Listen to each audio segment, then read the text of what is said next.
ತಿಲಕ್ ಅವರು 1856ರ ಜುಲೈ 23ರಂದು ಮಹಾರಾಷ್ಟ್ರದ ರತ್ನಗಿರಿ ಜಿಲ್ಲೆಯಲ್ಲಿ ಜನಿಸಿದರು. ಅವರ ತಂದೆಯ ಹೆಸರು ಗಂಗಾಧರ ರಾಮಚಂದ್ರ ತಿಲಕ್ ಮತ್ತು ತಾಯಿಯ ಹೆಸರು ಪಾರ್ವತಿಬಾಯಿ.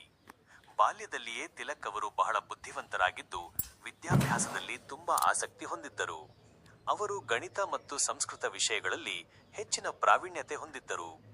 ನಂತರ ಅವರು ಪುಣೆಯಲ್ಲಿ ತಮ್ಮ ವಿದ್ಯಾಭ್ಯಾಸವನ್ನು ಮುಂದುವರಿಸಿದರು.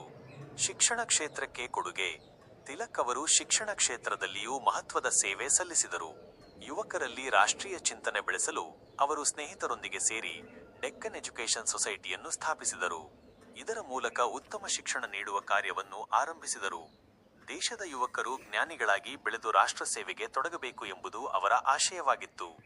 ಪತ್ರಿಕೋದ್ಯಮ ಮತ್ತು ಜಾಗೃತಿ. ಬಾಲಗಂಗಾಧರ ತಿಲಕ್ ಅವರು ಪತ್ರಿಕೋದ್ಯಮದಲ್ಲಿಯೂ ಮಹತ್ವದ ಪಾತ್ರ ವಹಿಸಿದರು. ಅವರು ಕೇಸರಿ, ಮರಾಠಿ ಮತ್ತು